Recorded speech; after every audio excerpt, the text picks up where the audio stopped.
کمرے میں اپنے بیڈ روم میں نماز پڑھنا گھر کے برآمدے میں نماز پڑھنے سے زیادہ افضل ہے۔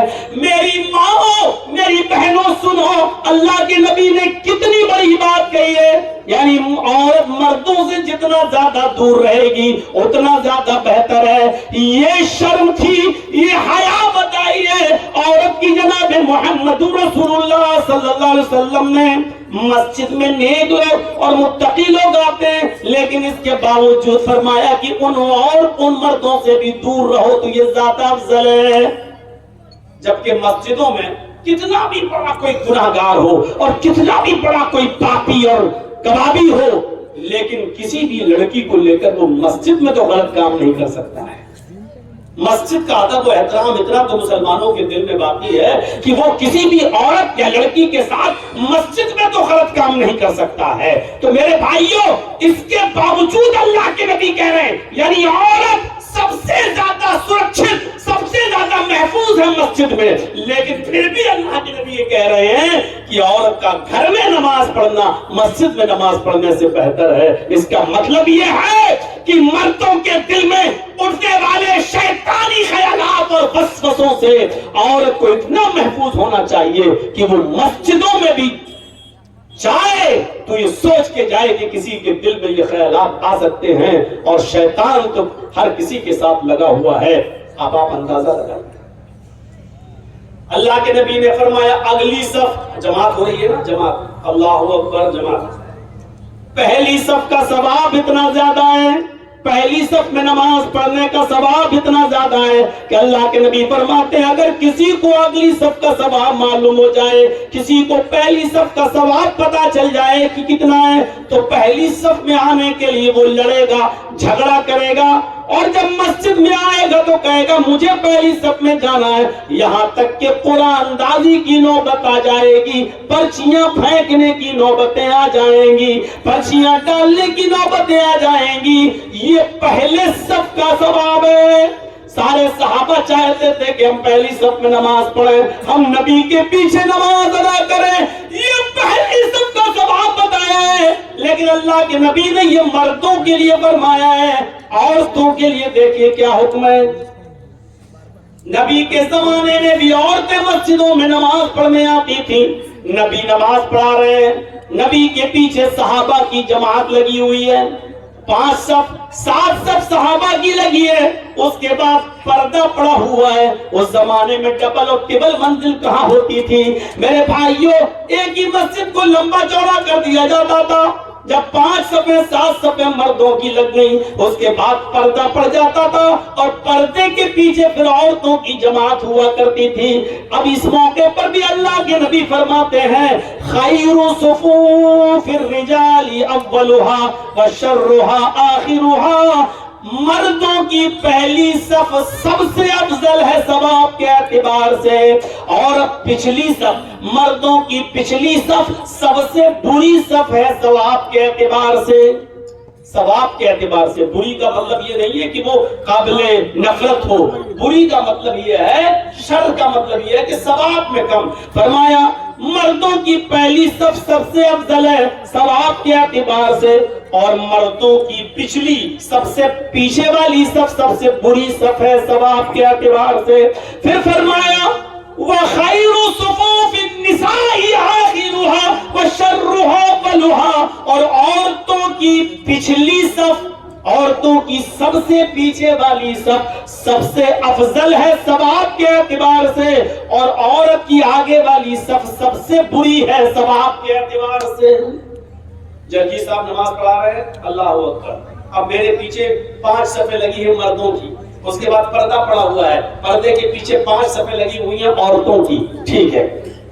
مردوں کی پہلی صف جو جرجیز کے پیچھے لگی ہوئی ہے وہ سب سے افضل ہے ثواب کے اعتبار سے، اور عورتوں کی 5ویں لاسٹ والی سب سے پیچھے والی صف سب سے اچھی ہے ثواب کے اعتبار سے۔ کیوں؟ کیونکہ وہ پچھلی والی صف مردوں سے اتنی دور ہے، مردوں سے دور ہے تو جو مردوں سے جتنا دور ہے ثواب بھی اتنا زیادہ پڑ رہا ہے. عورت کی وہ نماز جو مرد سے جتنا دور اور جتنا چھپ کر پڑی جائے وہ ثواب میں اتنا ہی زیادہ درجہ رکھ رہی ہے. یہ شرم و حیا ہے اسلام کے اندر. میرے پیارے ساتھیوں، ہماری ماں بہنیں ذرا سوچیں، نماز کے معاملے میں بھی اسلام نے جب دور رکھا ہے کہ نماز پڑھنے بھی جاؤ تو مردوں سے دور رہو، تو تمہیں شادیوں میں مردوں کے ساتھ بیٹھ کے کھانا کھانے کی اجازت کس نے دے دی ہے؟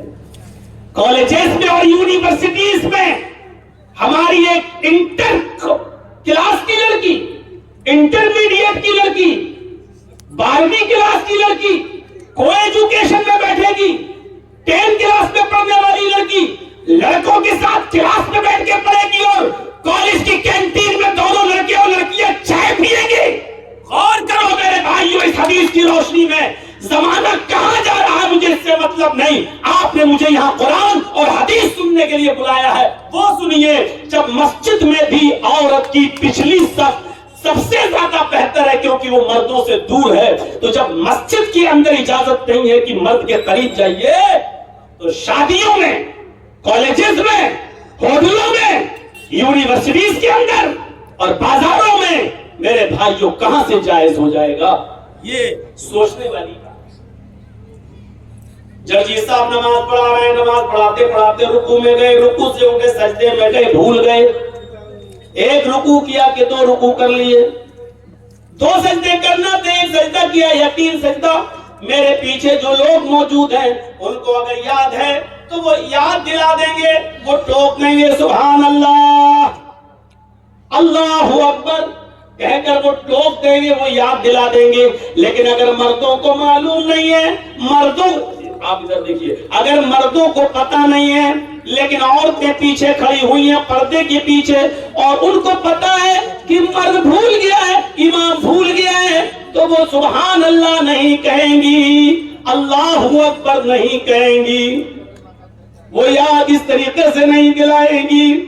دیکھ رہے ہیں سبحان اللہ، اس جملہ کہنے سے زمین اور آسمان نیکیوں سے بھر جاتے ہیں، الحمدللہ کہنے سے زمین اور آسمان نیکیوں سے بھر جاتے ہیں. لیکن اتنا پیارا جملہ بھی ان عورتوں کو اپنے منہ سے نکالنے کی اجازت نہیں ہے زور سے، بلکہ وہ اپنے امام کو یاد دلانے کے لیے کس طریقے سے تالی بجائیں گی، یعنی پیچھے ہیں اور امام کو یاد دلانے کے لیے اس طریقے سے تالی بجائیں گی، اور تالی کی آواز سن کر امام کو پتا چل جائے گا کہ میں بھول گیا ہوں. یہ عورت کی شرم و حیا ہے کہ اگر امام بھول جائے تو اپنے امام کو یاد دلانے کے لیے وہ اپنی زبان سے سبحان اللہ، اللہ اکبر بھی نہ کہے، کیونکہ عورت کی آواز کا بھی پردہ ہے. ہو سکتا ہے کہ کوئی دل جلا، کوئی من چلا، اس کی سویٹ اور میٹھی اور سریلی آواز پر فدا ہو جائے اور پھر وہ اس کا پیچھا کرنے لگے، پھر وہ اس کا تعاقب کرنے لگے. فرمایا کہ عورت کے لیے سبحان اللہ، اللہ اکبر کہنا بھی جائز نہیں ہے، بلکہ وہ ایسے تالی بجا کر اپنے امام کو یاد دلائے گی. یہ ہے عورت کی شرم و حیا. والحیاء شعبۃ من الایمان، اور حیا ایمان کا ایک شعبہ ہے، حیا ایمان کی ایک برانچ ہے. میرے بھائیوں، جب لڑکی کا نکاح ہوتا ہے تو اس نکاح کے موقع پر اس سے اجازت لی جاتی ہے. ہمارے یہاں جو دستور ہے وہ بڑا خراب ہے، آپ کے یہاں کیا ہے مجھے نہیں معلوم. ہمارے یہاں ایک وکیل اور 2 گواہ لڑکی کے پاس جاتے ہیں، ایک وکیل اور 2 گواہ، ایک مرد اور 2 گواہ جاتے ہیں، اور لڑکی جو جس کی شادی ہونے والی ہے وہ اپنی سہیلیوں میں کے بیچوں بیچ میں بیٹھی ہوئی ہوتی ہے، گھری ہوئی ہوتی ہے. وہ وہاں جا کر کہلواتے ہیں، وہ وہاں جا کر اس سے کہلواتے ہیں فلاں لڑکے کے ساتھ تمہارا اتنے روپے مہر کے عوض تمہارا نکاح کیا جا رہا ہے، کیا تمہیں وہ لڑکا قبول ہے؟ اب وہ لڑکی خاموش ہے. پھر پوچھتے کیا وہ قبول ہے؟ لڑکی خاموش ہے.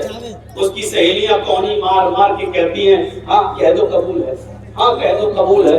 وہ بیچاری بڑی مشکل سے جب کہتی ہے قبول ہے، تب یہ وکیل ان گواہوں سے پوچھتا ہے تم نے سنا؟ وہ گواہ گئے اس لیے تم نے سنا؟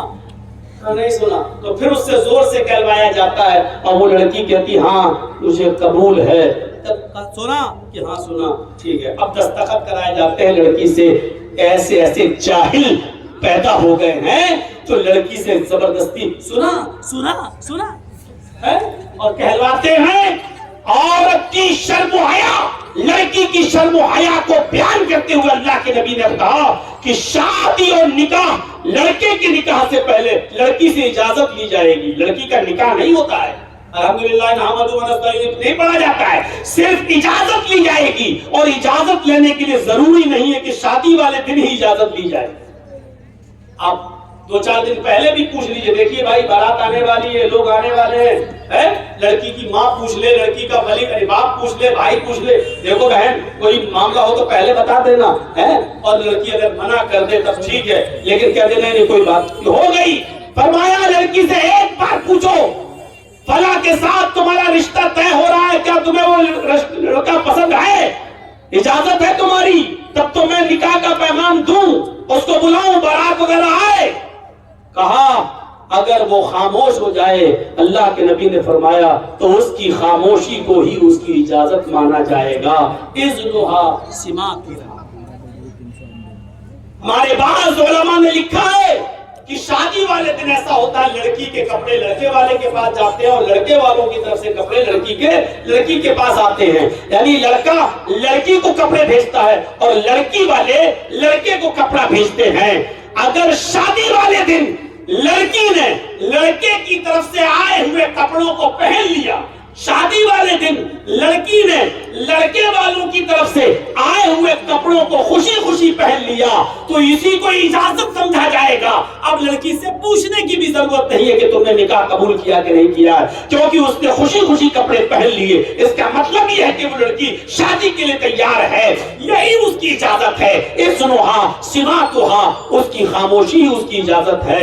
یہ شرم و حیا بتائی ہے لڑکی کی یا زبردستی؟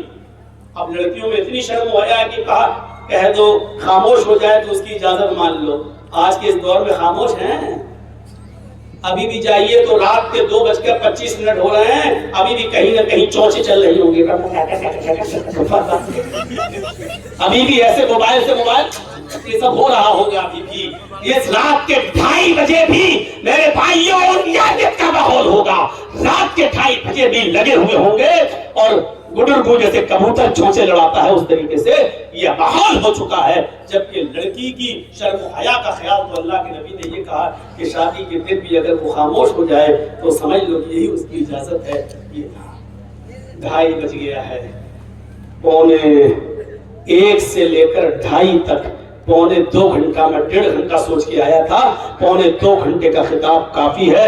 میرے پیارے ساتھیوں، ایمان کی افضل بنیاد اور افضل درجہ لا الہ الا اللہ، جو تفصیلی آپ نے سنا، راستے سے تکلیف دہ چیز کو ہٹا دینا یہ آپ نے سنا، اور حیا شرم یہ عورت کا لباس اور یہ ایمان کا حصہ، یہ ایمان کے 3 درجے ہمیں اور آپ کو اپنے اندر پیدا کر لینا چاہیے۔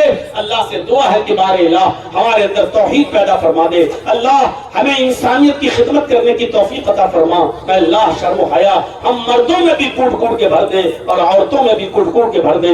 الہ العالمین جب تک ہم زندہ رہیں اسلام پہ ہمیں زندہ رکھنا، توحید پر ہمیں زندہ رکھنا، اور جب ہمارا خاتمہ ہو تو ایمان پر ہمارا خاتمہ فرمانا۔ وما علینا الا البلاغ المبین وآخر دعوانا ان الحمد للہ رب العالمین۔ السلام علیکم ورحمۃ اللہ وبرکاتہ۔